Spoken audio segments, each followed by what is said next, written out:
Let's talk about one of the longest lasting fragrance by Ahmed Al Maghribi. मुज़्न by Ahmed Al Maghribi.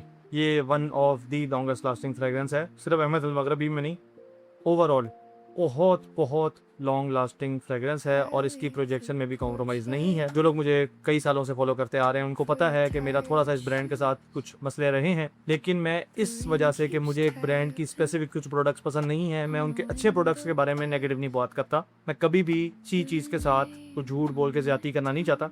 मेरी कोशिश होती है अच्छे product को प्रमोट किया जाए, बुरे प्रोडक्ट के बारे में आपको बताया जाए। तो ये वैसे ही प्रोडक्ट है, इसको मैंने टेस्ट कर लिया काफ़ी ज़्यादा और इसके बारे में मैं ऐसा ओपिनियन दे सकता हूँ जो कि कुछ लोगों के लिए बड़ा कंट्रोवर्शियल होगा और मुझे लगता है कि ये ओपिनियन देने की वजह से ये शायद मार्केट से गायब भी हो जाए। ये डीएनए हर किसी के मतलब का नहीं है।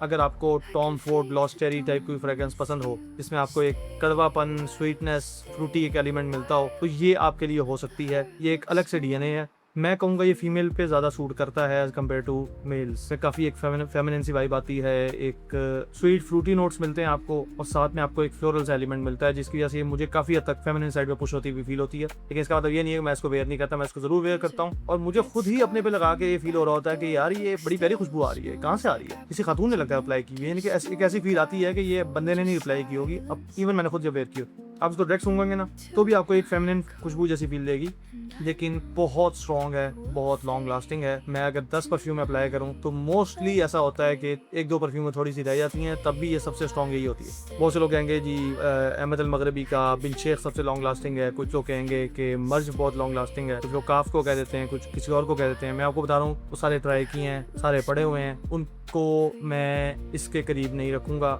इसका अलग ही कोई लेवल है और ये हमने एक साथ सारा कुछ वेयर करके भी देखा है, तो ये सबको क्रॉस कर जाती है लास्टिंग में और प्रोजेक्शन में भी। यानी कि मुझे सबसे बड़ा इससे मसला ये था, अहमद अल मगरबी के बहुत सी ऐसी परफ्यूम्स हैं जो अतर वाला काम करती हैं, कंसंट्रेशन बहुत है, अप्लाई किया, अब उसके बाद आपके स्किन से आ रही है, ठीक है, आप चलते फिरते हैं तो हल्का सा सियाज भी आ जाता है, लेकिन जिस तरीके से एक नॉर्मल परफ्यूम को प्रोजेक्ट करना चाहिए उसका प्रोजेक्ट नहीं करती, सर की तरह का काम करती है। लोगों को कुछ नॉलेज होगा परफ्यूम्स का, उनको समझ आ जाएगी। इसका ये सीन है कि इसको आप कपड़ों पे अप्लाई करें, चाहे बॉडी पे अप्लाई करें, चाहे गर्मी हो चाहे सर्दी हो। ये सर्दियों में मुझे रिसीव हुई थी, मैंने सर्दियों में इसको यूज किया, अब ओपन होते ही इतनी अच्छी परफॉर्मेंस दे रही और अब गर्मियां चल रही हैं और उसको मैंने गर्मियों में यूज किया। बाइक पे इसको वेयर करके कहीं गया हूँ, नहीं खत्म हुई, जहाँ रुकते हो वहाँ आनी शुरू हो जाती है। इसके बाद मैं आपको ये ओवरऑल अपना ओपिनियन दे रहा हूँ कि ये मेरा ख्याल से अगर मैं कोई टॉप 10 लॉन्ग लास्टिंग फ्रेग्रेंसेस में कोई चीज़ डालूंगा तो मेरा ख्याल से ये ज़रूर होगी। इस वक्त तो मैं इसको टॉप 2-3 में भी डाल सकता हूँ जितनी परफ्यूम्स मैंने ट्राई की हैं वेल नोन ब्रांड्स। मैं लोकल हाउसेस की बात नहीं कर रहा, लोकल हाउस अगर 100% कंसंट्रेशन डाल दें और कोई बहुत ही खतरनाक किस्म की कोई पोटेंट चीज़ हो कुछ ऐसी बात लास्टिंग निकल आएगी, लेकिन मैं एक वेल नोन स्टैब्लिश ब्रांड्स जो कि पूरी दुनिया में चलते हों उनके बारे में बात कर रहा हूँ, तो उसमें से ये मेरा ख्याल से टॉप